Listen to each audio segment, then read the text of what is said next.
ndeva mana nangoyanika small update kangoita kuti mafans evaofisha vasasare panyaya because munondisupporta mana mukusubscribe mukulike mavideos nekukomenda saka aiwa ndofana ngoita se ngoita kabonus akabonus kefriday anditi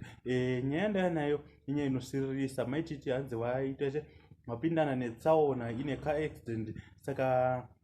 pakaipa asa chikuru ndechekuti havana kukwara zvavo because ndangoti nditaure nyaya because papa kunzi maititi vafa aiwa variko vapenyu watoita live tikawaona saka kune vaive vangawanzwa kuti maititi vafa ndaita se ndagadzirisa nyaya dzacho because makuwa mafambiro anoita sarike muzimbabwe zvamoka sarike panyaya dzemacelebrities pakaipa asi nyaya ndiyoyo havanaita se havana kufa variko maititi enda varikutaura kuti aiwa it's my first accident saka bo zvokuti vari kutotaura kuti vanokuwara but vanhu vavarofambisa nyaya yekuti maititi vafa saka